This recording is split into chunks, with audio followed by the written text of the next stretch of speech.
So I flipped this whole thing over so I don't have to sand it as much with the car. Alright, so here's an update of where we left off. I did a lot of work that you can't see because I did it inside. The lighting's terrible with a GoPro. I glued up these terrible joints, ran into an issue with making it square. So this line here to this line here is 71 centimeters across. They're still pretty terrible. Sort of like life sometimes.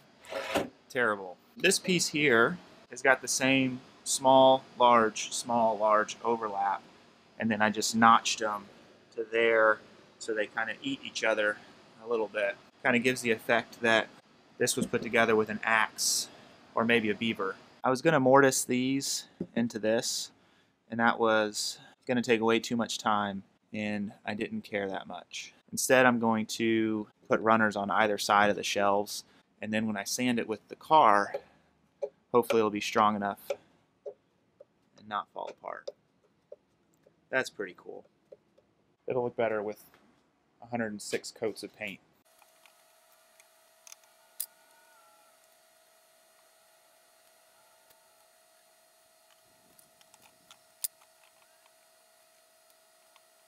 Not quite moon landing levels of precision, but pretty close. The number one fear is that you cut too much off. So this would be a point where you would want to double check your measurements and all that. If you were into that kind of thing, this is where you would do that.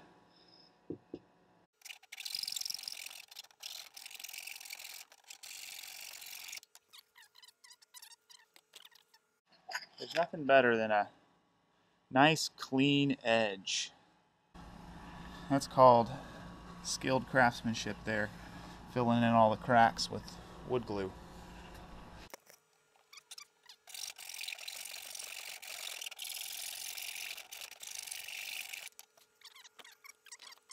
Combining some of these older, really well-worn pieces with some newer pallet wood should make it half as strong as if it was strong. One more to go, and then we find out if all of this was a waste of time because I didn't measure.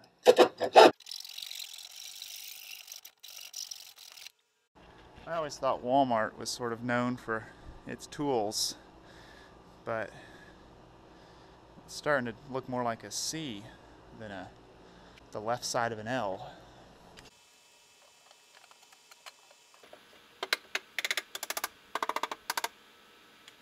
I think I'm going to add glue because I think once I get this hammered in, it's not going to come out.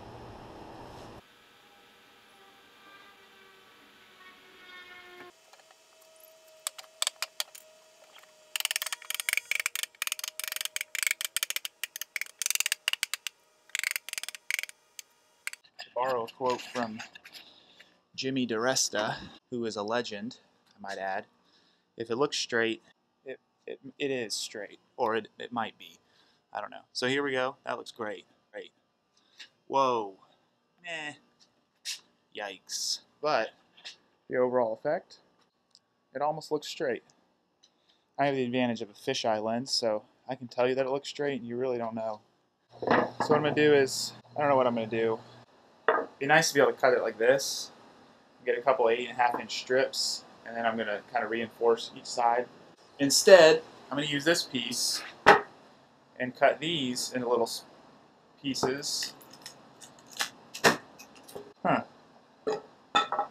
Maybe I won't use that piece. I don't know how thick this is, but I'll cut a couple of strips of this, and we'll use that to reinforce, just so the shelves, the T of the shelves, they can't keep rotating.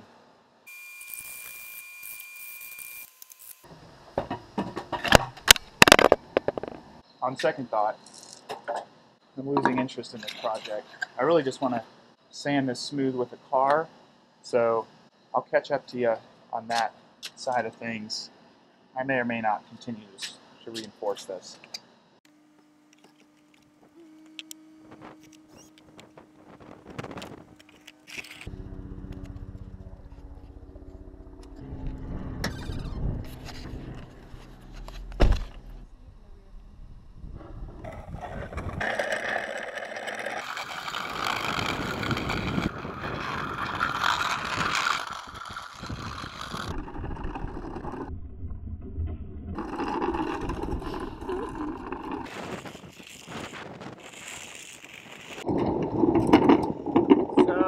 lost about 1/8 of my shelf. We're gonna have to come up with a better way to finish this.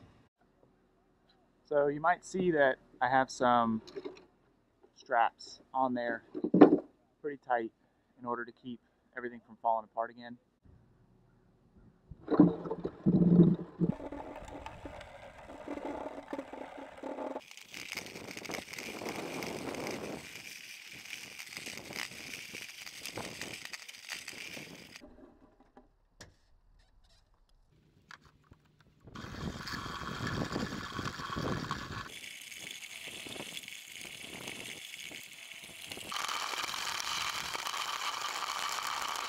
So this is kind of why I painted it, so I could see the high spots, the low spots. So overall, I guess this is working fairly well. I'm now going to try to do the sides. This is where I'm pretty nervous that it might all come apart, but we'll see. Here goes nothing.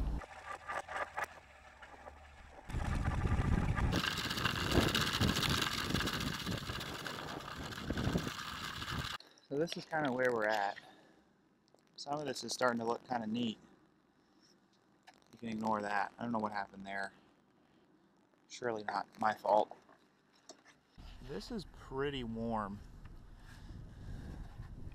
I probably could start a fire if I kept driving.